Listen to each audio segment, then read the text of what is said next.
الحمد لله رب العالمين حمدا كثيرا طيبا مباركا فيه والصلاة والسلام على أشرف الأنبياء والمرسلين محمد وآله وأصحابه وأزواجه وذرياته وآل بيته أجمعين اما بعد.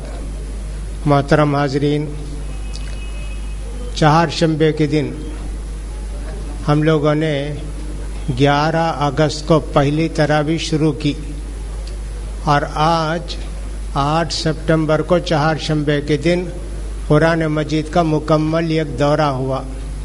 تراویح میں ہم نے اطمینان کے ساتھ قرآن مجید کو سنا. ہمارے محترم بھائی جناب عبدالرب صاحب کے صاحبزادے جناب مولوی عبدالغنی عمری مدنی اور برادر جناب حافظ رضی الرحمن صاحب عمری مدنی، ان دونوں نے بڑی عمدگی کے ساتھ، بڑی اچھائی کے ساتھ قرآن مجید کو سنایا. IRGC کی طرف سے ان دونوں عزیزوں کا تہ دل سے شکریہ ادا کیا جاتا ہے کہ ہماری دعوت پر لبیک کہتے ہوئے ہماری دعوت کو قبول کر کے یہاں آئے اور الحمدللہ قرآن کا ایک دورہ مکمل کیے. اللہ تعالیٰ ان کو جزائے خیر دے، نظر بد سے بچائے، ان کی دنیا کی ترقیوں سے ان کو نوازے اور ان کے علم میں اور بھی اضافہ کرے.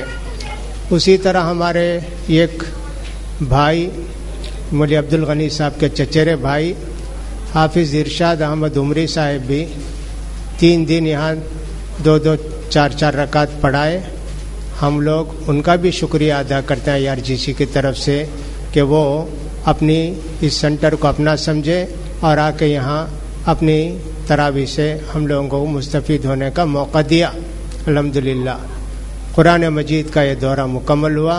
یہ اللہ کا کرم ہے، اللہ کی مہربانی ہے کہ اللہ رب العزت نے مجھے بھی اور آپ کو بھی توفیق دی کہ ہم تراویح پڑھ سکیں، قیام کر سکیں، اللہ کو راضی کر سکیں، اپنے گناہوں کو معاف کر سکیں. لہٰذا ہم کو بھی خوش ہونا چاہیے کہ اللہ نے ہم کو ایسا موقع دیا. قرآن مجید ختم کرنے کے بعد بعض روایتوں سے معلوم ہوتا ہے کہ دعا قبول ہوتی ہے.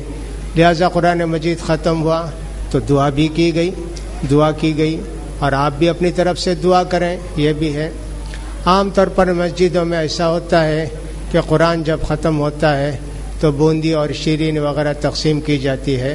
ویسا ہمارے ہاں کوئی رواج نہیں ہے، اگرچہ کہ حضرت انس رضی اللہ تعالیٰ عنہ کا تعلق سے آتا ہے وہ جب قرآن ختم کرتے تھے اپنے گھر کے لوگوں کو جمع کر کے دعا بھی کرتے تھے اور سب کچھ مٹھائی وغیرہ اس طرح کی کوئی بھی چیز کھانے پینے کی تیار کرتے تھے، لیکن اس کا دوسرا کوئی ثبوت نہیں ہے. الحمدللہ اللہ کی بڑی مہربانی ہے کہ ہم نے اطمینان کے ساتھ قرآن مجید کو سنا.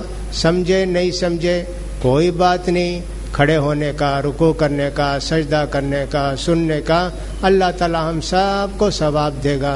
لہٰذا ہم ان سب کا شکریہ ادا کرتے ہیں کہ ان لوگوں نے محنت کر کے قرآن مجید کو سنایا.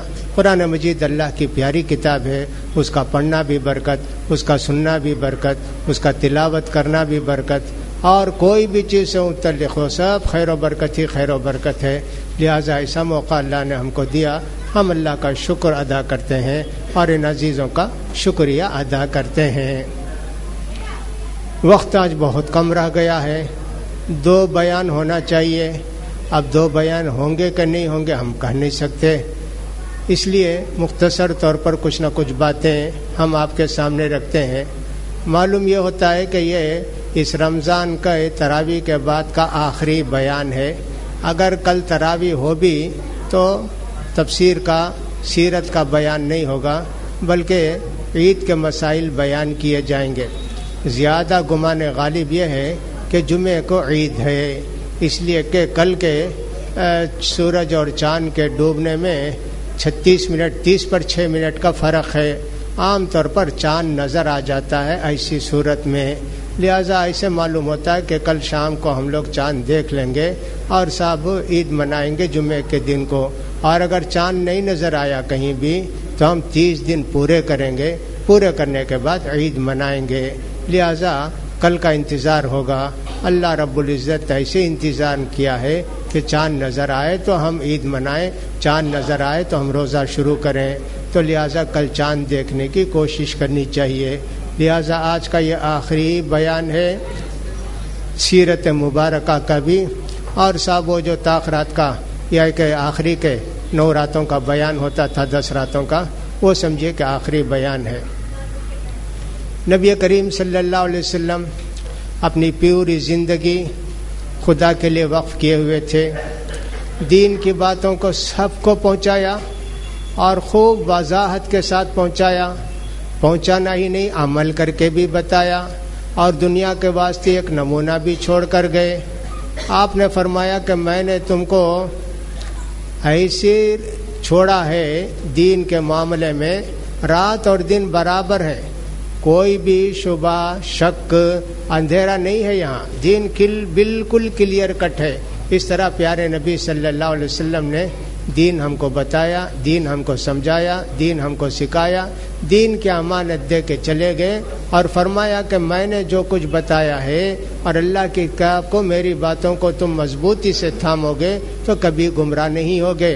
دنیا میں لوگ اس لیے گمراہ ہو گئے کہ صاحب انہوں نے قرآن کو بھی چھوڑ دیا، حدیث کو بھی چھوڑ دیا، دوسری تیسری باتوں پر عمل کرنے لگے، تو آج گمراہی مسلمانوں کے اندر عام ہو گئی۔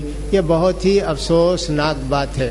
بہرحال اللہ نے جو پیغام پہنچانا چاہا نبی کریم صلی اللہ علیہ وسلم کے ذریعے، وہ پیغام دنیا کو پہنچ گیا، اور نبی کریم صلی اللہ علیہ وسلم نے فرمایا ہے مشرق سے لے کر مغرب تک، شمال سے لے کر جنوب تک، دنیا کے اندر کوئی بھی محل ہو، جھونپڑا ہو، میری بات وہاں پہنچ کے رہے گی، اللہ کا دین وہاں پہنچ کے رہے گا۔ الحمدللہ ویسی بات ہے کہ ہر جگہ اللہ کا دین پہنچا اور پہنچ رہا ہے، اور اللہ کے نیک بندے اسلام قبول کر رہے ہیں۔ تو پیارے نبی صلی اللہ علیہ وسلم اپنا مشن مکمل کر لیے۔ اللہ رب العزت نے ارشاد فرمایا الیوم اکملت لکم دینکم واتممت علیکم نعمتی ورضیت لکم الاسلام دینا، آج میں نے دین کو مکمل کر دیا۔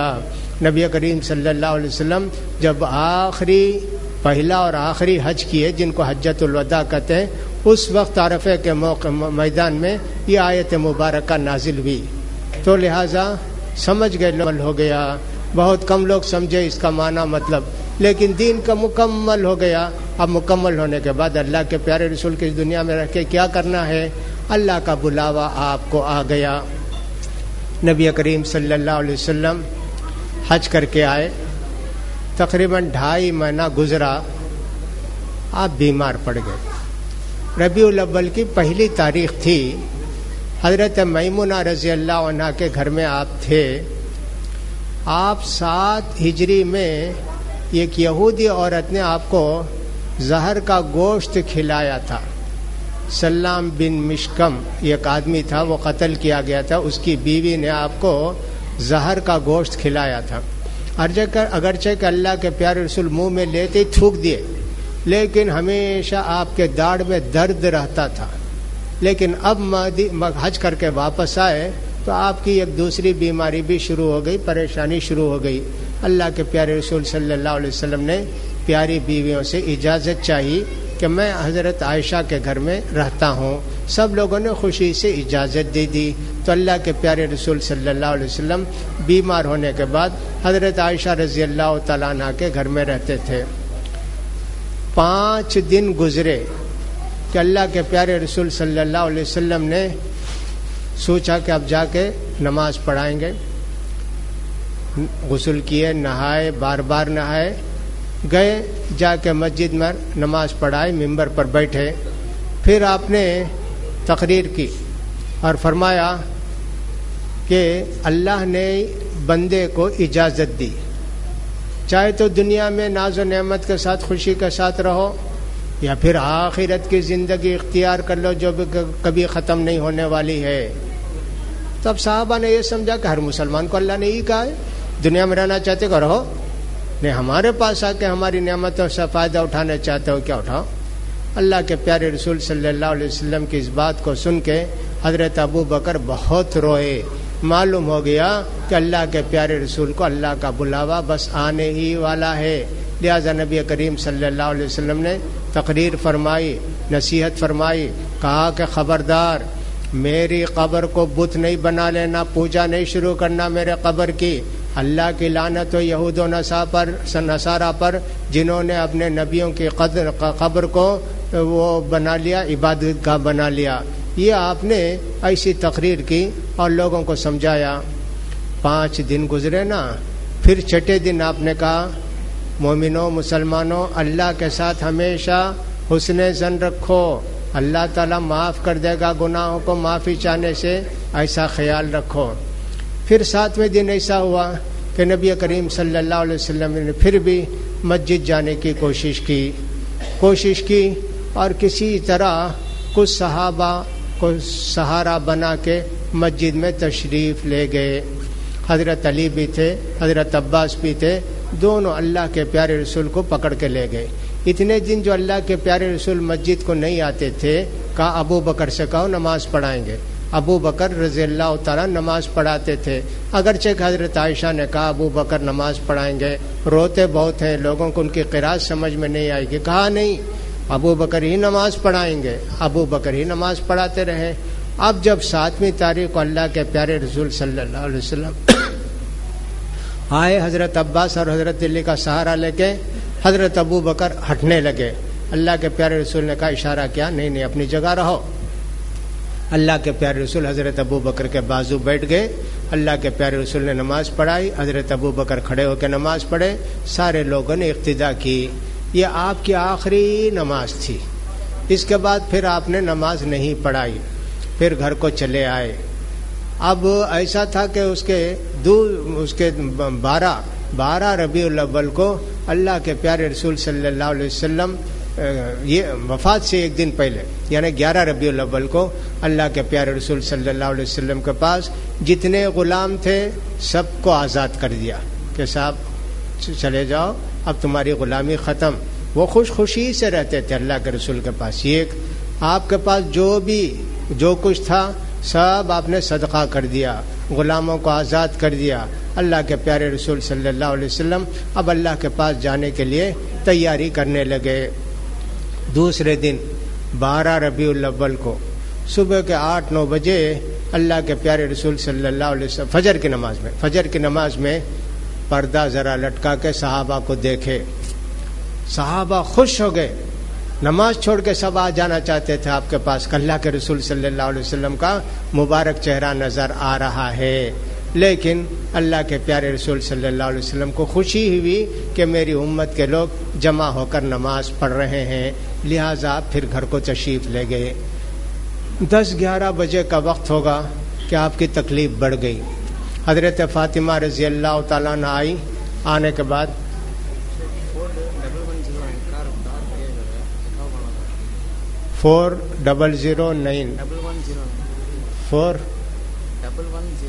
4109 کس کی کار ہے؟ فورڈ کار ہے، ذرا ہٹا دیں، دوسروں کو تکلیف ہو رہی ہے. 009 کار کس کی ہے وہ ہٹا دیں. تو نبی کریم صلی اللہ علیہ وسلم اس دن حضرت فاطمہ آئی. واہ کربا ابتا، میرے ابا کی پریشانی. اللہ کے پیارے رسول نے فرمایا تمہارے باپ پر آج کے بعد کوئی تکلیف نہیں ہے بیٹی، یہ آخری تکلیف ہے. پھر آپ نے بلایا، بیٹی ادھر آؤ. نزدیک بلا کے ایک بات بولے کہ میں ابھی جا رہا ہوں دنیا سے. حضرت فاطمہ رضی اللہ عنہ رونے لگی. پھر آپ نے دوبارہ بلایا، بیٹی ادھر آؤ. میرے خاندان میں میرے بعد سب سے پہلے مجھ سے آ کر ملنے والے تم ہی ہو. حضرت فاطمہ خوش ہو گئیں کہ چند مہینوں کے بعد میں اپنے ابا سے جا کر ملوں گی. پھر اللہ کے پیارے رسول صلی اللہ علیہ وسلم کا انتقال ہو گیا. 12 ربیع الاول پیر کا دن، چاشت کا وقت 10-11 بجے انتقال ہو گیا. صحابہ میں کوہرام مچ گیا. کچھ لوگ تو کہتے تھے اللہ کے رسول کا انتقال ہو گیا، لیکن حضرت عمر وغیرہ کہتے تھے نہیں، اللہ کے رسول کا انتقال نہیں ہوا. ایسے حضرت عمر جوش میں تھے. حضرت ابو بکر صدیق آئے، اللہ کے پیارے رسول صلی اللہ علیہ وسلم کے چہرے مبارک سے چادر ہٹائی، بوسہ دیے، اور اس کے بعد آپ نے کہا انک میت و انہم میتون، بے شک آپ بھی مرنے والے ہیں، اور سبھی انبیاء کرام کو موت آئی، وہ بھی مرنے والے ہیں۔ اور آپ نے فرمایا من کان یعبد محمدا فإن محمدا قد مات ومن کان یعبد اللہ فإن اللہ حی لا یموت۔ جو محمد کی عبادت کرتا تھا سن لے محمد کا انتقال ہو گیا، اور جو اللہ کی عبادت کرتا تھا اس کو معلوم ہونا چاہیے کہ ہمیشہ اللہ تعالیٰ زندہ ہے۔ اس طرح نبی حضرت ابو بکر صدیق نے یہ سب آیتیں پڑھی، وما محمد الا رسول قد خلت من قبلہ الرسل، محمد بھی رسول ہی ہے، سارے انبیاء کا انتقال ہوا، کیا ان کا انتقال ہو گیا تو تم لوگ دین سے نکل کے بھاگ جاؤ گے؟ یہ سب سن کے سب کو ہوش آ گیا جیسے پہلی مرتبہ یہ آیتیں سنے ہوں، لہذا سب نے تسلیم کر لیا، حالات بہتر ہو گئے۔ اب اللہ کے پیارے رسول صلی اللہ علیہ وسلم کا خلیفے کو انتخاب کرنے کی بات تھی تو سارے صحابہ جلدی جلدی جمع ہوئے، انصار بھی مہاجرین بھی۔ اللہ کے پیارے رسول صلی اللہ علیہ وسلم کی یہاں مبارک لاش تھی، اور وہ لوگ جا کے حضرت ابو بکر صدیق رضی اللہ تعالیٰ عنہ کو خلیفہ بنائے۔ منگل کے دن اللہ کے پیارے رسول صلی اللہ علیہ وسلم کو اسی کپڑے پر سے غسل دیا گیا، اور 3 سفید کپڑے میں آپ کو کفنایا گیا۔ اس کے بعد حضرت عائشہ رضی اللہ تعالیٰ عنہ کا جو گھر تھا اسی میں قبر کھودی گئی۔ اللہ کے پیارے رسول صلی اللہ علیہ وسلم کو جنازے کی نماز کے بعد اسی میں دفن کر دیا گیا۔ کوئی امام مقرر نہیں ہوئے تھے، جنازے کی نماز وہیں پڑھنی تھی، لوگ آ کے نماز پڑھتے تھے، 2-3 آدمی اپنی نماز پڑھ لیتے، جماعت نہیں ہوئی، جنازے کی جماعت اللہ کے رسول کے لیے نہیں ہوئی، سب پڑھتے رہے۔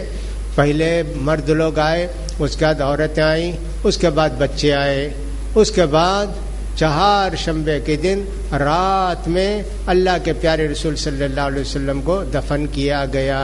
حضرت فاطمہ رضی اللہ عنہا بے قرار ہو گئیں۔ اللہ کے پیارے رسول صلی اللہ علیہ وسلم کا جب آخری وقت آیا تھا، اللہم رفیق الاعلی، اللہم مع رفیق الاعلی، اللہم مع الذین انعمت علیہم من النبیین والصدیقین والشہداء والصالحین وحسن اولئک رفیقا، اللہ بہتر لوگوں میں انبیاء کے ساتھ مجھے رکھ۔ ایسے دعا فرماتے تھے، اللہ نے آپ کی دعا قبول کی، پیارے نبی صلی اللہ علیہ وسلم اس دنیا سے رخصت ہو گئے۔ نماز جنازہ بھی پڑے گی، سب ہو آپ کا۔ تو جو لوگ یہ سمجھتے ہیں کہ اللہ کے رسول انتقال نہیں فرمائے، اللہ کے رسول پردہ فرما گئے، اللہ کے رسول چھپ گئے، یہ سب عقیدہ مسلمانوں کا نہیں ہے۔ یہ عقیدہ غیر مسلموں کا ہو سکتا ہے، مسلمانوں کا عقیدہ تو قرآن نے جب 30 رات کے ساتھ کر دیا، انک میت، تو بھی مرنے والا ہے۔ اب اس کے بعد کیا شک ہونا چاہیے پیارے نبی کی وفات میں؟ لیکن اس کے باوجود بھی جو قرآن کو حدیث کو سمجھنا نہیں چاہتے ان کو بات سمجھ میں نہیں آتی۔ بہرحال اللہ کے پیارے رسول صلی اللہ علیہ وسلم اس دنیا سے رخصت ہو گئے۔ آپ نے جو بھی چیز چھوڑی دنیا میں اس کا کوئی ترکہ ورکہ نہیں۔ آپ کا ایک باغ تھا فدق میں، کہہ دیا کہ صاحب ہم انبیاء جتنے مرے ہیں سب کی جو کچھ بھی ہوگا وہ سب بیت المال میں جائے گا، مسلمانوں کے لیے جائے گا، بیٹی کے لیے کچھ بھی نہیں۔ اللہ کے پیارے رسول نے جو کچھ تھا صدقہ کر دیا، اور جو کچھ آپ کے پاس تھا وہ سب بیت المال میں جمع ہو گیا۔ پیارے نبی صلی اللہ علیہ وسلم نے شادیاں کی 11 شادیوں میں سے 2 بیویاں آپ کی زندگی میں انتقال ہوگی، باقی 9 بیویاں تھیں۔ پہلی شادی آپ نے حضرت خدیجہ رضی اللہ عنہا سے کی، اور ان کے ہوتے ہوئے کسی دوسرے سے شادی نہیں کی۔ تقریباً 25 سال تک حضرت عائشہ حضرت خدیجہ رضی اللہ عنہا کے ساتھ تھے۔ پھر ان کا انتقال ہونے کے بعد حضرت فاطمہ اور آپ کی جو بچیاں تھیں ان کی تربیت کا بھی مسئلہ تھا، لہذا اللہ کے پیارے رسول نے یہ خاتون جن کا نام تھا سودا بنت زمعہ، ان کے والد کی اجازت سے آپ نے نکاح کر لیا، اگرچہ کہ ان کی عمر بھی زیادہ ہی تھی۔ اس کے بعد حضرت عائشہ رضی اللہ عنہا سے پیارے نبی صلی اللہ علیہ وسلم نے شادی کی۔ اس وقت حضرت عائشہ رضی اللہ عنہ کی عمر 6-7 سال کی تھی، لیکن تندرستی تھی، بڑی معلوم ہوتی تھی، لیکن شادی ہوئی سوائے رخصتی نہیں ہوئی۔ مدینے میں آنے کے 2 سال کے بعد حضرت عائشہ سے رخصتی ہوئی۔ اسی طرح پیارے نبی صلی اللہ علیہ وسلم نے حضرت عمر ابن خطاب رضی اللہ تعالیٰ عنہ کی بیوہ بیٹی حضرت حفصہ سے شادی کی۔ اسی طرح پیارے نبی صلی اللہ علیہ وسلم نے حضرت زینب بنت خزیمہ سے شادی کی، صرف 8 مہینے آپ کے نکاح میں رہیں، اس کے بعد ان کا انتقال ہو گیا۔ اس کے بعد اللہ کے پیارے رسول صلی اللہ علیہ وسلم نے ایک اور بیوہ ام سلمہ رضی اللہ عنہا سے آپ نے شادی کی، لہذا ان کی عمر بہت تھی۔ اسی طرح پیارے نبی صلی اللہ علیہ وسلم نے حضرت ام حبیبہ سے بھی جو بیوہ تھیں ان سے بھی شادی کی آپ نے۔ اسی طرح پیارے نبی صلی اللہ علیہ وسلم نے حضرت میمونہ سے بھی شادی کی، وہ بھی بیوہ تھیں۔ عمرۃ القضاء کے موقع پر آپ نے شادی کی، حضرت عباس رضی اللہ تعالیٰ عنہ اس نکاح کے ذمہ دار تھے۔ اسی طرح پیارے نبی صلی اللہ علیہ وسلم نے حضرت صفیہ حیی ابن اخطب کی بیٹی سے شادی کی جو یہودیہ تھیں، اللہ کے پیارے رسول کے پاس آ کر مسلمان ہو گئی۔ اسی طرح پیارے نبی صلی اللہ علیہ وسلم نے حضرت جویریہ جو بیوہ تھیں آپ نے ان سے بھی شادی کی۔ اس طرح پیارے نبی صلی اللہ علیہ وسلم نے 11 نکاح کیے۔ تو یہ اس کے علاوہ آپ کے پاس باندیاں بھی تھیں، مصر کے بادشاہ نے آپ کو 2 باندی دی تھی، وہ بھی آپ کے نکاح میں وہ بھی آپ کی ایک کو آپ نے رکھ لیا اور ایک کو حضرت حسان کو دے دیا۔ اس کے علاوہ بھی پیارے نبی صلی اللہ علیہ وسلم کی باندی تھی اور 4 باندیاں آپ کے پاس رہتی تھیں۔ اس کے علاوہ نبی کریم صلی اللہ علیہ وسلم نے اور بھی 26 عورتوں سے شادی کی، لیکن ان کے ساتھ نہیں رہے، ایک ہی گھنٹے میں 2 گھنٹے میں ان سے الگ ہو گئے۔ کسی کو بیماری تھی، کسی نے بے ادبی کی، کسی نے اور کچھ کیا، تو اس طرح سب سے ایک سے الگ ہوتے چلے گئے پیارے نبی صلی اللہ علیہ وسلم۔ اس طرح پیارے نبی کے اتنی مسائل تھے، لیکن سب بیویاں آپ سے خوش تھیں۔ پیارے نبی صلی اللہ علیہ وسلم کی جو اولاد تھی اس میں سب سے پہلے قاسم تھے، زینب تھیں، حضرت رقیہ تھیں، حضرت ام کلثوم تھیں، حضرت عبداللہ تھے۔ صرف حضرت فاطمہ باقی رہی آپ کی زندگی میں، اور باقی سب لوگوں کا انتقال ہو گیا۔ نبی کریم صلی اللہ علیہ وسلم کے ہتھیار کیا تھے؟ آپ کے پاس 7 تلواریں تھیں۔ ایک تلوار ذوالفقار کہتے تھے، بڑی پسند تھی اللہ کے پیارے رسول کو، ہر لڑائی میں اس کو اپنے ساتھ رکھتے تھے۔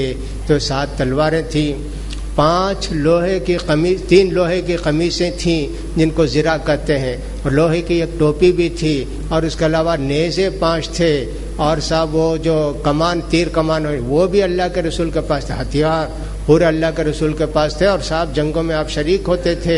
اس طرح یہ ساری چیزیں بیت المال کو آ گئیں، لوگوں کے پاس آ گئیں۔ پھر اس کے بعد آپ کے پاس خچر بھی تھا، اونٹ بھی تھا، اور صاحب دوسرے جانور بھی جو سواری کے لیے ہوتے ہیں، یہ سب بھی اللہ کے رسول کے پاس تھے، لیکن کوئی بھی چیز آپ نے اپنے گھر والوں کو نہیں دی، ساری چیزیں بیت المال کو پہنچ گئیں۔ نبی کریم صلی اللہ علیہ وسلم کی اتنی پاک زندگی، اتنی عمدہ زندگی گزری کہ صاحب آپ دنیا سے رخصت ہوئے تو بھی ایسے ہی ہوا کہ صاحب خیر و برکت، اور جب دنیا میں تشریف لائے تو وہ تو خیر و برکت بے حساب تھی۔ حضرت انس رضی اللہ عنہ کہتے ہیں کہ مدینہ میں روشنی ہی روشنی تھی، نور ہی نور تھا جب تک اللہ کے پیارے رسول صلی اللہ علیہ وسلم بقید حیات تھے۔ جب آپ کا انتقال ہوا تو مدینہ میں اندھیرا چھا گیا، خیر و برکت ختم ہو گئی۔ کتنے لوگ روتے تھے اللہ کے پیارے رسول صلی اللہ علیہ وسلم کی وفات کو یاد کر کے۔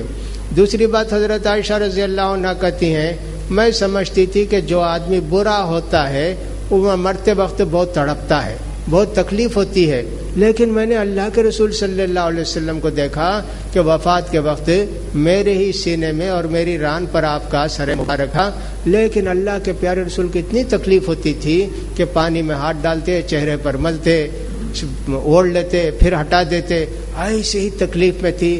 میں نے کہا میرا خیال کرنا یہ غلط ہے کہ برا آدمی تکلیف سے مرتا ہے، وہ تو اللہ تعالیٰ جس کو چاہتا ہے جیسے چاہتا ہے بلا لیتا ہے۔ اس وقت حضرت عائشہ رضی اللہ عنہا پڑھتی تھیں جو کچھ ان کو یاد ہو، سورہ فاتحہ بھی پڑھتی تھیں، قل اللہ احد، قل اعوذ برب الفلق، قل اعوذ برب الناس، یہ تینوں صورتیں پڑھ کے اللہ کے رسول کا ہاتھ اٹھاتی، اس کو پھونکتے، پھر اللہ کے رسول کے ہاتھ کو ہی آپ نے بدن پر ملتی تھیں۔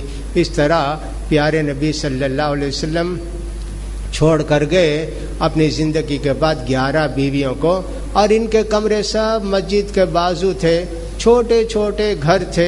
وہ گھر کیا تھا؟ یہ کمرہ ہی تھا چھوٹا سا. اسی میں اللہ کے پیارے رسول صلی اللہ علیہ وسلم اپنی پیاری بیویوں کے ساتھ رہتے تھے. تو نبی کریم صلی اللہ علیہ وسلم کی اتنی بیویاں تھیں اور یہ 9 کی 9 امہات المومنین کہتی ہیں. یہ سب سارے مومنوں کی مائیں ہیں. ہمارے لیے ان کا احترام کرنا، ان کی عزت کرنا، ان کا تکریم کرنا اور ان کے لیے رضی اللہ عنہا کہنا، یہ سب ہمارے لیے ضروری ہے.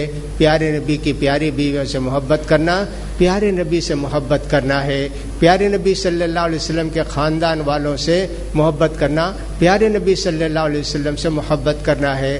لہٰذا ہم کو ان کا سب خیال کرنا چاہیے، ان سب کا احترام بھی کرنا چاہیے. تو لہٰذا نبی کریم صلی اللہ علیہ وسلم نے ایسی صاف ستھری زندگی گزاری کہ اللہ تعالیٰ نے آپ پر درود پڑھنے کو خیر و برکت کا ذریعہ بنایا. ایک آدمی 1 مرتبہ درود پڑھتا ہے تو اللہ تعالیٰ کی 10 رحمتیں ان پر نازل ہوتی ہیں. یہ قیامت تک کے لیے یہی حکم ہے. لہٰذا پیارے نبی صلی اللہ علیہ وسلم کی سیرت مبارکہ تقریباً یہ 25-24 راتوں میں بیان کی گئی، لیکن تفصیل کا موقع نہیں ملا.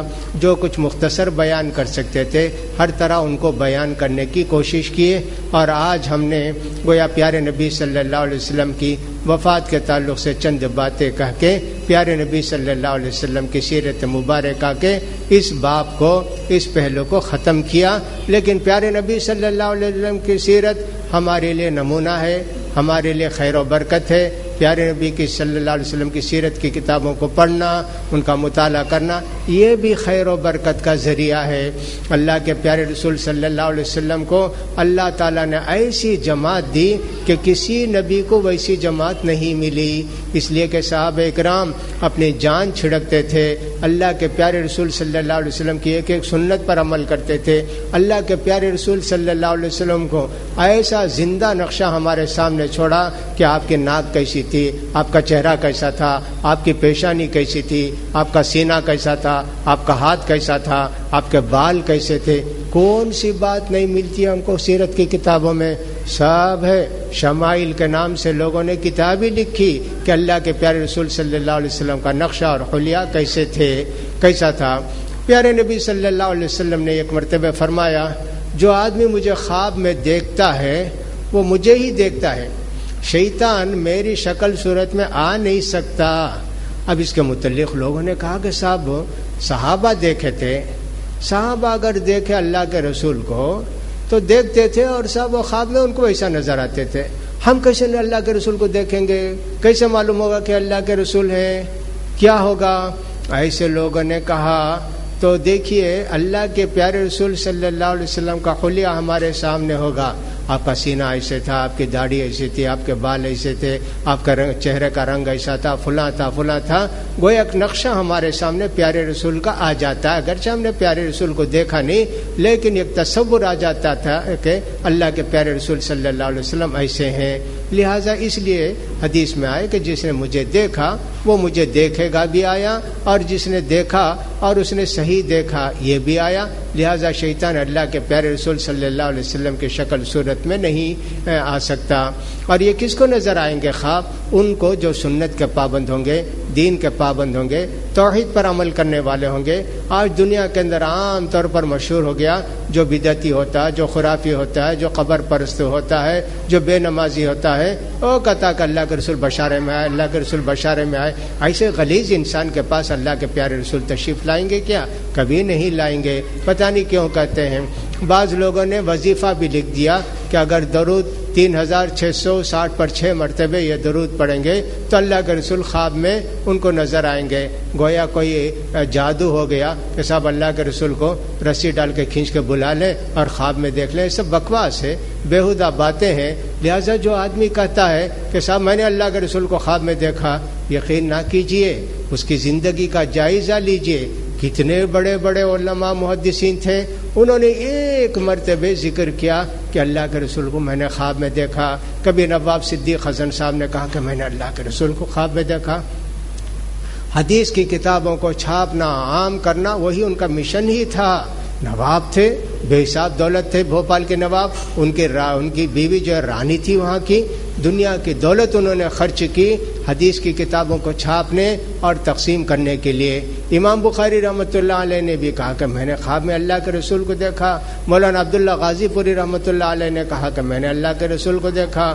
بعد میں بعض لوگوں نے عجیب و غریب بات کہی، اور جیسے مفتی شفیع صاحب پاکستان کے، انہوں نے کہا کہ میں نے اللہ کے رسول صلی اللہ علیہ وسلم کو خواب میں دیکھا اور مجھے اللہ کے پیارے رسول بلا کر لے گئے، کہا یہاں مسجد بناؤ، تو وہاں میں نے مسجد بنائی۔ ایسے بتاتے ہیں جیسے معلوم ہو کہ صاحب وہ زندہ اللہ کے رسول آ گئے ان کے پاس، وہ بھی ہم کو یقین نہیں آتا ہے۔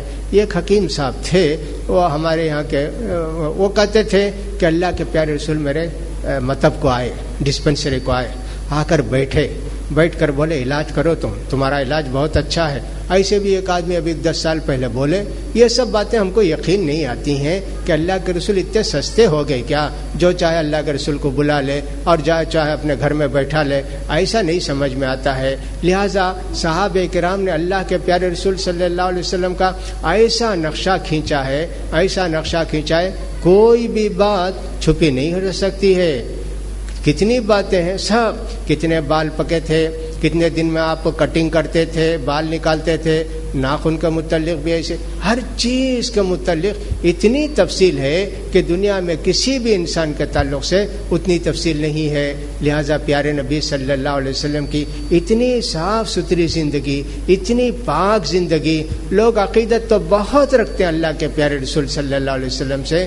آپ کا نام سنتے ہیں تو سر جھک جاتا ہے، کبھی کبھی کسی کی آنکھ سے پانی بھی آ جاتا ہے آپ کی محبت میں، عقیدت میں، لیکن عمل میں پیچھے رہتے ہیں، پیارے رسول صلی اللہ علیہ وسلم کی سنتوں کو اپناتے نہیں ہیں۔ یہ افسوس کی بات ہے۔ لہٰذا میں نے ایک دن کہا تھا کہ لوگوں نے کہا کہ مسلمان کے لیے سر کٹانا آسان ہے جذبے میں، جوش میں آ کے، لیکن سجدہ کرنا، سر جھکانا یہ مشکل ہے۔ ویسی بات ہم دیکھتے ہیں، بے نمازی رہتے ہیں، سب کچھ رہتے ہیں، لیکن اللہ کے پیارے رسول صلی اللہ علیہ وسلم کے ساتھ کچھ بھی کہہ دیا جائے، غصہ آ جاتا ہے، جوش آ جاتا ہے۔ پیارے نبی نے جو بھی کہا نماز کے لیے، وہ نماز بھی نہیں پڑھتے ہیں۔ اللہ کے پیارے رسول کی اطاعت نہیں ہے، صرف محبت رہ گئی ہے۔ محبت تو اللہ کے پیارے رسول سے ابو لہب کو بھی تھی شروع میں، جب بھی اس نے ایک باندی کو آزاد کر دیا، لیکن صرف محبت کام نہیں دیتی ہے۔ محبت کے ساتھ اللہ کے رسول کی زندگی کو اپنانا، اطاعت کرنا بھی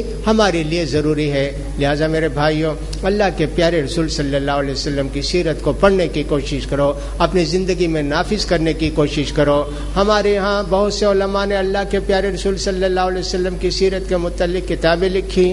یہ ایک صاحب تھے جو پٹیالہ کے جسٹس تھے، قاضی ابو سلیمان محمد سلمان، انہوں نے باقاعدہ رحمت اللہ علیہ 4 جلدوں میں کتاب لکھی، بڑی عمدہ کتاب تصنیف کری، بڑی تحقیقی کتاب، انجیل کا مطالعہ تھا، تورات کا مطالعہ تھا، ہر چیز کو انہوں نے سائنٹیفک ثابت کیا، اللہ کے پیارے رسول صلی اللہ علیہ وسلم کے زندگی کا پورا نقشہ کھینچا۔ اسی طرح یہاں مدراس میں ایک مرتبہ حضرت مولانا سید سلیمان ندوی رحمۃ اللہ علیہ کو بلایا گیا تھا۔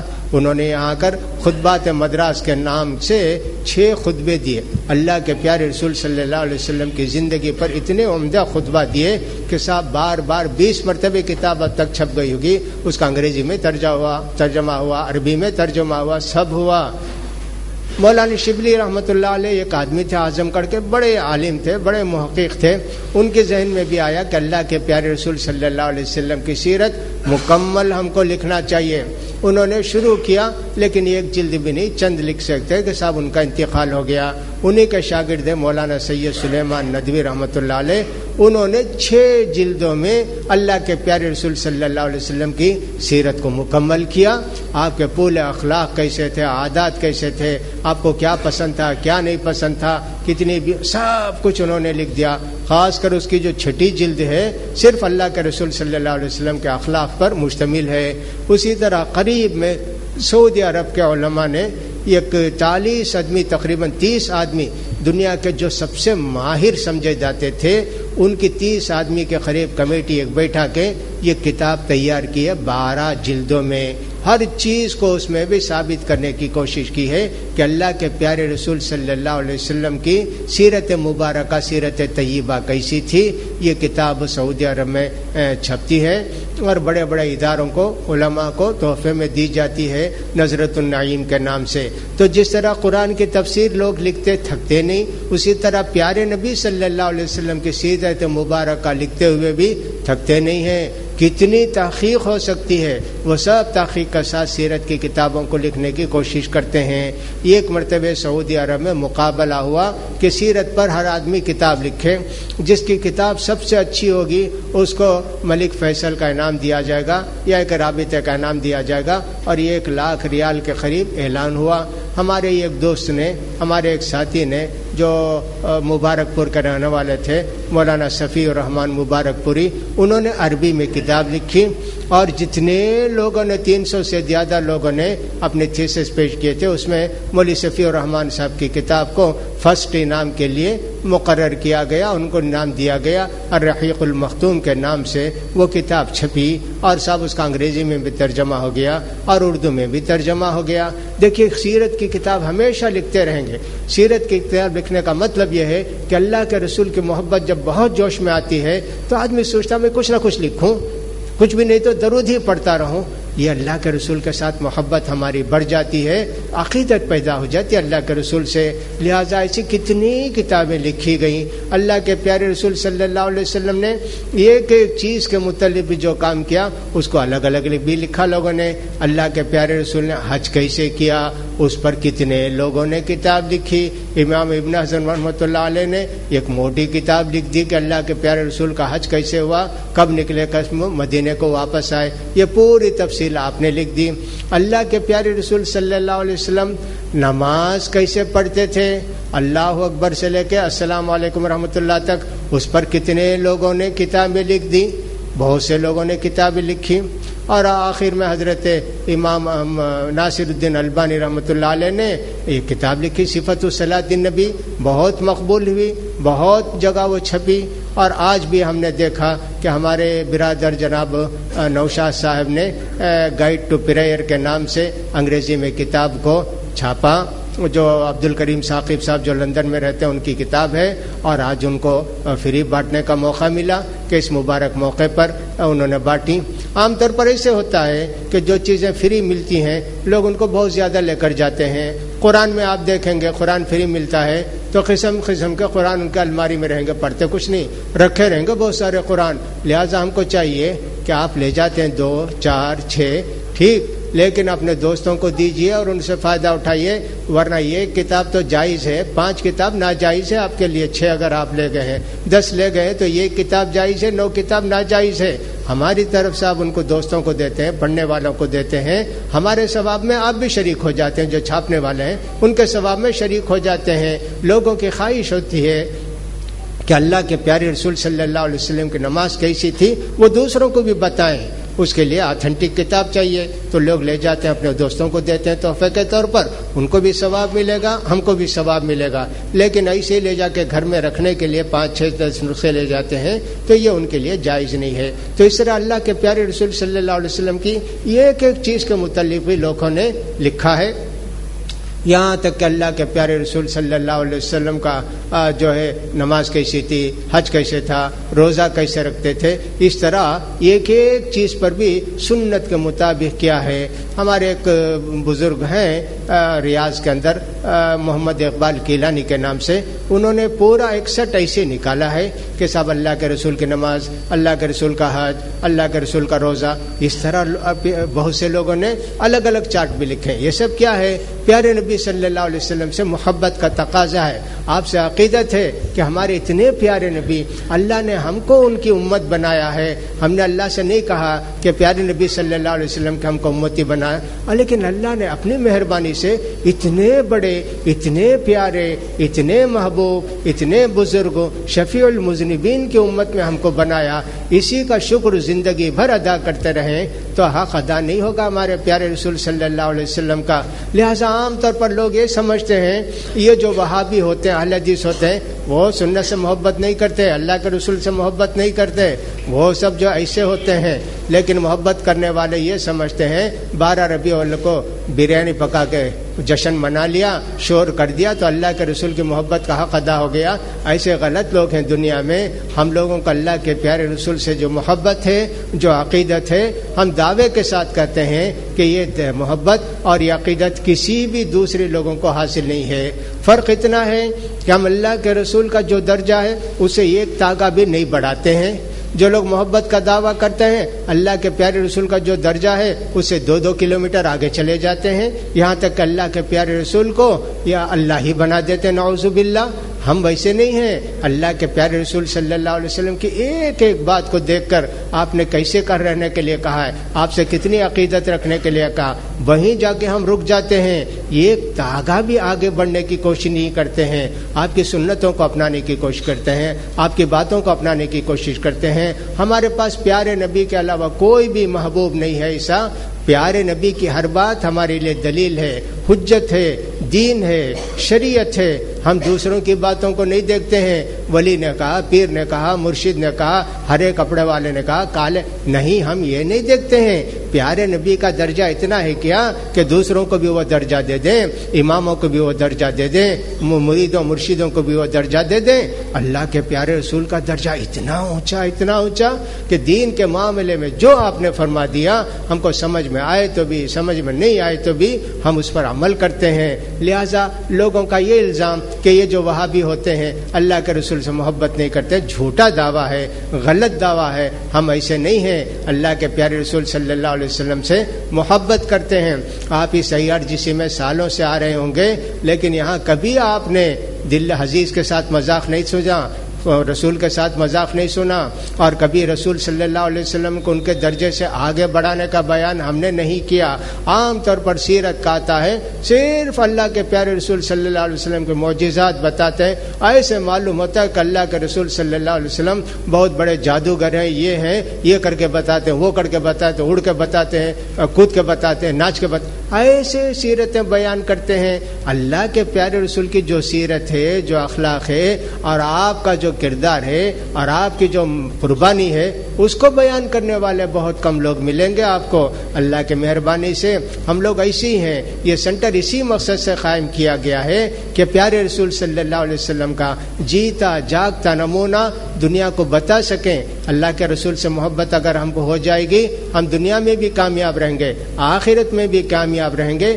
یہ سینٹر اسی مقصد کے لیے قائم کیا گیا ہے، اور اللہ کی مہربانی ہے کہ بہت سارے لوگ اس سینٹر سے پہلے گھبراتے تھے، وہ کہتے تھے وہابیوں کا ہے، فلاں کا ہے، لیکن جو لوگ آنے لگے یہاں، ہماری باتوں کو سننے لگے، ہماری تقریروں کو سننے لگے، جمعے کے خطبے سننے لگے، ان کو یقین ہو گیا کہ واقعی یہ لوگ مخلص ہیں، اللہ کے پیارے رسول کے چاہنے والے ہیں، شہیدائی ہیں، ان کی غلط باتیں سب دور ہو گئیں۔ لیکن آج بھی بہت سارے لوگ ہیں کہ ہمارے سینٹر کے نام سے گھبراتے ہیں، اس سینٹر کے نام کو بدنام کرنے کی کوشش کرتے ہیں، اپنے ماننے والوں کو وصیت کرتے ہیں بھائی اس سینٹر کو مت جاؤ، وہ تو شیطان کا سینٹر ہے۔ یہ سب لوگ قیامت کے دن اللہ کو جواب دیں گے کہ پیارے نبی صلی اللہ علیہ وسلم کی سیرت اور زندگی کو جو لوگ کے عام کرنا چاہے، اس میں یہ لوگ رکاوٹ بنتے ہیں، اس کو روکنے کی کوشش کرتے ہیں، اور یہ لوگ قیامت کے دن پچھتائیں گے، 2 ہاتھ کاٹیں گے۔ اللہ کے رسول کے راستے پر میں بھی چلا ہوتا، اللہ کے رسول کی بات کو میں بھی مانا ہوتا،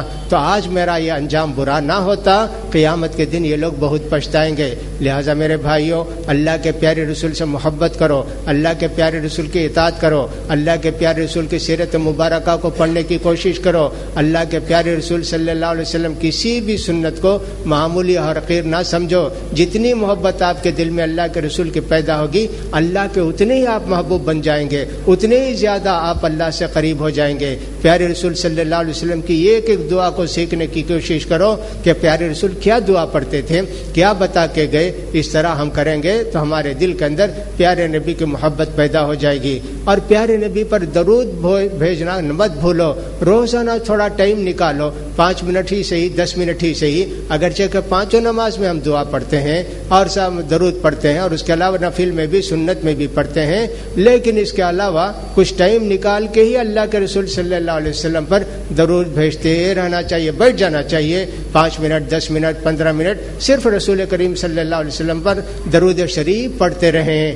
تصور کریں کہ اللہ کی رحمتیں پیارے نبی پر نازل ہو رہی ہیں. اللہ تعالیٰ اپنے پیارے نبی کو قریب کر رہا ہے. کتنا قریب کر رہا ہے. اللہ تعالیٰ کے پاس ان کا درجہ بڑھ رہا ہے. ایسے کچھ بھی ہمارے ذہن میں تصور آتا ہے بیٹھ کے درود ہی پڑھتے رہتے ہیں. جو آدمی کہ اللہ کے رسول پر درود پڑھتا رہے گا اس کی دنیا کی ضرورتیں پوری ہوں گی, غم اور تکلیف اور پریشانی اس کی دور ہوگی, اور زندگی میں راحت اس کو نصیب ہوگی. یہ بھی حدیث کے اندر آیا ہے. لہٰذا کچھ وقت درود شریف پڑھنے کے لیے بھی نکالنا چاہیے ہم کو. تو یہ اللہ کے پیارے رسول صلی اللہ علیہ وسلم کی سیرت مبارکہ ہے جس کو ہم نے پیش کرنے کی کوشش کی اس سال. صاحب بہت مختصر طور پر اگر ہم تفصیل کے ساتھ بیان کریں پتہ نہیں کتنے سال گزر جائیں گے, لیکن ہم پیارے نبی صلی اللہ علیہ وسلم کی سیرت مبارکہ کا حق ادا نہیں کر سکیں گے. یہ لوگوں, بھائیوں اور بہنوں, اللہ کے پیارے رسول صلی اللہ علیہ وسلم کی سب سے بڑی وصیت تھی ہمارے لیے نماز کی. آدمی عام طور پر دنیا سے رخصت ہوتا ہے تو فوراً کہتا ہے میرا پراپرٹی دیکھو فلاں ہے, میرے بچے کو بلاؤ, میری بیٹی کو بلاؤ, اور میری پراپرٹی ایسی تقسیم کرو, میرا بینک بیلنس اتنا ہے, میرا چیک بک کیا. یہ سب اللہ کے پیارے رسول صلی اللہ علیہ وسلم آخری وقت آ رہا ہے, کسی کی فکر نہیں. کہیں الصلاۃ الصلاۃ وما ملکت ایمانکم. مسلمانوں, نماز کا خیال کرنا, نماز کا خیال کرنا, اپنے غلاموں کے ساتھ بیویوں کے ساتھ اچھا سلوک کرنا. پیارے نبی کے آخری وقت میں یہ وصیت, آپ نے یہ نہیں کہا کہ میری زمین بیچ دو, میری بیٹی کو دے دو, اور صاحب میرے داماد کو دو, کچھ بھی نہیں. آخری وصیت تھی نماز اللہ سے نزدیک ہونے کا سب سے بڑا ذریعہ. اگر شاید اللہ تعالیٰ حکم دیتا ابلیس کو 10 مرتبہ حج کر لیتا تو کر لیتا, شاید اللہ حکم دیتا کہ 10 سال کے روزے رکھ تو رکھ لیتا, لیکن سجدہ جو کرنے کے لیے کہا جو نماز کا ایک جز ہے, شیطان کو ابلیس کو وہ بات پسند نہیں آئی. لہٰذا جو بھی آدمی نماز نہیں پڑھتا ہے یہ ایک طرح سے شیطان کا ایک صفت اس کے اندر آ جاتی ہے. اس نے سجدہ کرنے سے انکار کر دیا, یہ آدمی نماز پڑھنے سے انکار کر رہا ہے. آج مسلمانوں کے اکثر لوگوں کی حالت یہ ہے کہ پیارے نبی کی وصیت کو انہوں نے بھلا دیا. ہر نبی نے حاصل کی, نماز کا اہتمام کیا. اللہ تعالیٰ نے دنیا میں جتنی چیزیں ہم پر فرض کی, وہ خواہ حج ہو, روزہ ہو, ماں باپ کی اطاعت ہو, شرک سے منع, سب اللہ حضرت جبریل علیہ السلام لا کے پیارے نبی صلی اللہ علیہ وسلم کو دنیا میں بتا گئے. لیکن جب اللہ تعالیٰ کو نماز فرض کرنی تھی تو اللہ تعالیٰ اپنے پیارے نبی کو آسمان پر بلا کر وہاں آپ کو نماز کا تحفہ دیا. آپ اندازہ کر سکتے ہیں کہ نماز کتنی عبادت, کتنی بڑی عبادت ہے, اور اللہ کے یہاں اس کا کتنا بڑا درجہ ہوگا. تو لہٰذا انسان کو چاہیے کہ نماز کی پابندی کرے. نبی کریم صلی اللہ علیہ وسلم فرماتے ہیں, حضرت جابر کی حدیث ہے, جو نماز پڑھتا ہے وہ مسلمان ہے, جو نماز نہیں پڑھتا ہے وہ کافر ہے. ہمارے اور کافروں میں فرق یہ ہے, ہم نماز پڑھتے ہیں, کافر نماز نہیں پڑھتے ہیں. نبی کریم صلی اللہ علیہ وسلم نے فرمایا جو آدمی کے نماز کا اہتمام کرے گا اللہ تعالیٰ قیامت کے دن اسے نور عطا کرے گا, اس کے عمل کی دلیل عطا کرے گا, اور اس کے لیے نجات کا راستہ بنے گا. جو آدمی کا نماز نہیں پڑھے گا اللہ تعالیٰ اس کو فرعون کے ساتھ, قارون کے ساتھ اور ابی بن خلف کے ساتھ, ان لوگوں کے ساتھ اٹھائے گا. اللہ تعالیٰ شداد کے ساتھ اٹھائے گا. ایسے ان کے گناہ ہو جائیں گے, اتنے بڑے گنہگار ہو جائیں گے نماز کو چھوڑنے والے. لیکن دنیا کے اندر پتہ نہیں مسلمانوں کو کیا بیماری لگ گئی ہے کہ نماز ایک ان کے لیے بہت بھاری چیز ہو گئی ہے. یقیناً اللہ تعالیٰ نے کہا وَإِنَّهَا لَكَبِيرَةٌ, نماز کوئی آسان چیز نہیں ہے, ایک طرح سے سخت چیز ہے, سخت حکم ہے. إِلَّا عَلَى الْخَاشِعِينَ, اللہ سے ڈر کر چلنے والوں کے لیے. نماز تو رحمت ہے, ایک نماز پڑھ کے جاتے ہیں, دوسری نماز کے لیے آنے کی کوشش کرتے ہیں, بارش ہوتی ہے آتے ہیں, دھوپ پڑتی ہے آتی ہیں, کیسے بھی ہوتا ہے نماز کی اتنی فکر ہوتی ہے. جبھی تو پیارے نبی نے فرمایا کہ اللہ تعالیٰ قیامت میں جن خاص 7 قسم کے لوگوں کو وہ سایہ عطا کرے گا عرش کے نیچے, ان میں سے ایک وہ آدمی بھی ہوگا جو مسجد کا بڑا خیال کرتا ہے. ظہر پڑھ کے نکلتے ہوئے کہتا ہے عصر کو آنا ہے, عصر کو پڑھ کے نکلتا ہے تو کہا صاحب مغرب کو آنا ہے، بار بار اس کو گھڑی دیکھتا ہے، بھائی مغرب کا ٹائم ہوا کیا، عشاء کا ٹائم ہوا کیا، ایسا اس کا دل مسجد سے لگ جاتا ہے۔ ایسے آدمی کے لیے اللہ کے پیارے رسول نے خوشخبری دی، یہ اللہ کے عرش کے سائے کے نیچے ان کو جگہ ملے گی۔ لہٰذا نماز بہت بڑی عبادت ہے اور اللہ کو بہت پیاری عبادت ہے۔ پیارے نبی نے فرمایا اقرب ما یکون العبد من ربہ وہو ساجد، سجدے کی حالت میں اللہ سے بندہ قریب ہو جاتا ہے، لہٰذا تم سجدے میں دعا کرو، اللہ تعالیٰ تمہاری دعا کو قبول فرمائے گا۔ نماز کے لیے کتنی باتیں ہیں، اذان ہو گئی، اقامت تک آپ دعا کرتے ہیں، اللہ اس دعا کو قبول فرمائے گا۔ نماز کے انتظار میں آپ بیٹھتے ہیں، اللہ کے فرشتہ آپ پر رحمت کی دعا کرتے ہیں، آپ کے لیے عبادت کی دعا کرتے رہتے ہیں۔ نماز ختم ہوئی تو اس کے بعد جب تک آپ بیٹھے رہتے ہیں فرشتہ آپ کے لیے دعا کرتے رہتے ہیں۔ نماز ختم ہوئی، آپ نے دعا کی تو اللہ تعالیٰ اس دعا کو قبول کرتا ہے۔ کتنی نماز کی برکتیں ہیں، اللہ اکبر۔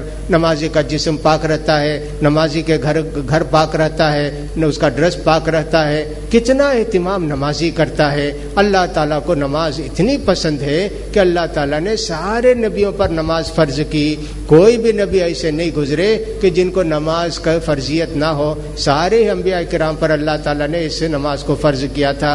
لہٰذا میرے بھائیوں، رمضان کا مہینہ ہی صرف اللہ سے قریب ہونے کا نہیں ہے، پورے 11 مہینے اس کے علاوہ بھی اللہ کے لیے ڈرنے کا مہینہ ہے، نماز پڑھنے کا مہینہ ہے، سنتوں کا نفلوں کا اہتمام کرنے کا موقع ہے۔ اور جن بندوں کو اللہ نے توفیق دے دی ان کو چاہیے کہ رات میں تہجد کا بھی اہتمام کریں، 2 رکعت 4 رکعت۔ بہت سارے لوگ ایسے ہیں کہ صاحب ان کو کوئی کام نہیں ہے، اللہ تعالیٰ کی مہربانی سے کھانے پینے رہنے سونے، بیٹے ہیں بیٹی ہیں فلاں ہیں یہ ہیں سب ہیں، لیکن ایسے لوگ 5 وقت کی نماز پڑھ کے سمجھ جاتے ہیں ہمارا بوجھ اتر گیا۔ نہیں میرے بھائی، بوجھ نہیں اترتا ہے، تہجد کو پڑھیے، 2 رکعت صحیح 4 رکعت صحیح، اور اگر اللہ نے توفیق دی تو 8 رکعت پڑھیے 3 رکعت پڑھیے۔ رات میں جو وقت آپ اللہ کے لیے دیتے ہیں یہ بہت پیارا وقت ہے، اللہ کو بہت پسند ہے، اور اللہ کے پیارے رسول فرماتے ہیں رات میں جو لوگ نماز پڑھتے ہیں تہجد کی، اللہ تعالیٰ ان کی دعاؤں کو قبول کرتا ہے۔ لہٰذا کچھ لوگ ایسے ہوں گے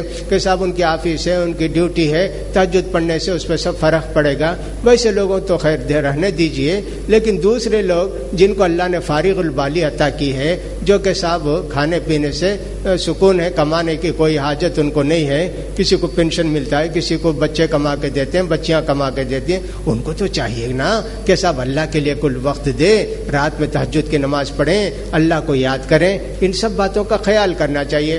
اسی طرح نماز پڑھنا چاہیے پیارے نبی صلی اللہ علیہ وسلم کے طریقے پر۔ جو نماز ہم اپنی مرضی سے پڑھتے ہیں اللہ تعالیٰ اس نماز کو قبول نہیں کرتا ہے۔ لہٰذا ہر چیز میں ہم کو سیکھنا چاہیے کہ صاحب نماز کیسے پڑھنا چاہیے، رکوع کیسے کرنا چاہیے، سجدہ کیسے کرنا چاہیے، کرسی پر بیٹھ کر نماز پڑھیں تو کیسے پڑھنا چاہیے۔ کیا ہم اتنے مجبور ہیں کہ کرسی پر بیٹھ سکیں؟ سب کام تو ہم چلتے پھرتے اٹھتے بیٹھتے جھکتے کرتے رہتے ہیں، لیکن نماز آسانی سے بیٹھ کے کرسی پر پڑھ لیتے ہیں۔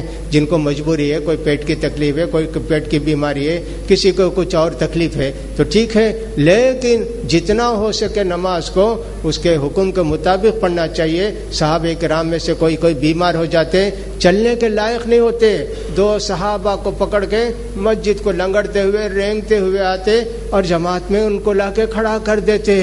وہ نماز پڑھتے بیٹھ کر ہی، کھڑے ہو کر جیسے بھی، لیکن جماعت میں آ کر نماز پڑھتے تھے۔ چھوٹی چھوٹی باتوں میں گھروں میں نماز پڑھ لینا، نماز چھوڑ دینا اور یہ سمجھ لینا کہ صاحب ہمارا حق ادا ہو گیا، اللہ ہماری نماز کو قبول فرما لے گا، ایسے نہیں ہے۔ بہرحال نماز اللہ کو بہت ہی پیاری عبادت ہے، بہت محبوب عبادت ہے۔ قرآن مجید میں 100 سے زیادہ نماز کا ذکر آیا ہے، اس جگہ سے زیادہ ذکر آیا ہے۔ لہٰذا نماز کا اہتمام خود بھی کرو اور اپنے بیوی بچوں سے بھی اس کا اہتمام کراؤ، اور زیادہ سے زیادہ نفل نمازیں بھی پڑھنے کی کوشش کرو۔ اللہ کے پیارے رسول صلی اللہ علیہ وسلم نے ایک صحابی کو یہی کہا کہ اچھا تم مجھ سے قریب رہنا چاہتے ہو کیا؟ خوب سجدے کرو جی، میں اللہ سے سفارش کروں گا۔ خوب سجدے کیوں کریں گے؟ یعنی خوب نماز پڑھو، نفل نمازیں پڑھو تو مجھ سے قریب ہو جاؤ گے۔ اللہ کے پیارے رسول کتنا وقت دیتے تھے نماز کے لیے، یہاں پڑھتے تھے اور صاحب پیر میں ورم آ جاتا تھا، اتنی تہجد کی نماز اتنی لمبی لمبی پڑھتے تھے۔ لہٰذا میرے بھائیوں، نماز کا ایک موقع ہم کو ملا ہے، اس لیے ہم کو ضائع نہیں کرنا چاہیے۔ نمازیوں کی مدد کرنی چاہیے، نمازیوں سے محبت کرنی چاہیے، نمازیوں کی عزت کرنی چاہیے، نمازیوں کے ساتھ رہنا چاہیے. ان سب کی خیر و برکت سے ہماری دنیا بھی کامیاب ہو اور آخرت بھی کامیاب ہوگی. اللہ رب العزت سے دعا ہے کہ اللہ تعالیٰ نے ہم نے جو کچھ عبادت کی اس ماہ مبارک کے اندر، وہ نماز کی شکل میں،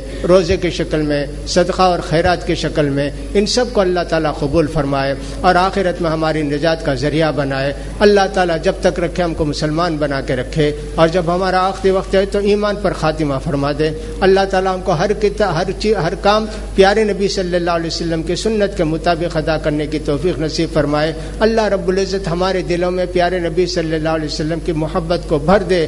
آپ کی سنت کی محبتوں کو ہمارے دل میں جگہ دے. آپ کی چھوٹی چھوٹی سنت پر عمل کرنے کے اللہ تعالیٰ ہم سب کو توفیق دے. پیارے نبی کی سیرت کو اپنانے کے اللہ تعالیٰ ہم سب کو توفیق نصیب فرمائے. اللہ تعالیٰ جو مریض ہیں ان کو شفا دے، جو حاجت مند ہیں ان کی حاجت کو دور کرے اور سب پوری کرے، اور جو لوگ کے توحید پر اللہ کے پاس پہنچ کے اللہ ان کی مغفرت فرمائے. اور اللہ تعالیٰ ہر مسلمان کو کتاب و سنت پر عمل کرنے کی توفیق نصیب فرمائے. اللہ تعالیٰ جو کچھ ہم نے سنا بھی ہے، سنایا بھی ہے، جو کچھ وہ صحیح ہے اللہ ان کو قبول فرمائے. اگر ہماری زبان سے کوئی غلط بات نکل گئی ہے تو اللہ تعالیٰ اس کو ریکارڈ سے مٹا دے، آپ کے ذہن سے اور ہمارے ذہن سے اس کو مٹا دے. جو کچھ ہم نے کہا، جو کچھ صحیح تھا وہ اللہ کی طرف سے تھا. اگر ہماری طرف سے کوئی بات نکل گئی ہے تو شیطان نے ہمارے دل میں وسوسہ ڈال کے اس بات کو نکالا ہے. اللہ تعالیٰ اس کو مٹا دے. اللہ تعالیٰ ہماری ان عبادتوں کو قبول فرمائے، اور باقی کے جو گھڑیاں رہ گئی ہیں، وقت رہ گئے، گھنٹے رہ گئے، اللہ تعالیٰ اس میں بھی مغفرت کی دعا کرنے کی، اللہ سے معافی چاہنے کی، اور سب اللہ کے سامنے اپنے آپ کو پیش کرنے کی ہم سب کو توفیق نصیب فرمائے. میں آپ سب کا شکریہ ادا کرتا ہوں کہ آپ لوگ بڑے اہتمام کے ساتھ آئے، بیان کو سنتے رہے، دین کا فائدہ اٹھاتے رہے. یہ سب آپ کی ہمت سے اور آپ کی تعاون سے الحمدللہ ہم لوگ بھی پروگرام ہر سال چلاتے ہیں اور کوشش کرتے ہیں کہ اللہ تعالیٰ ان پروگراموں کے ذریعے زیادہ سے زیادہ لوگوں کو فائدہ پہنچائے. اللہ تعالیٰ سے دعا ہے کہ اللہ تعالیٰ ہم سب کا خاتمہ بالخیر فرمائے. وآخر دعوانا الحمدللہ رب العالمین. سبحانک اللہم و بحمدک اشہد ان لا الہ الا انت استغفرک و اتوب الیک.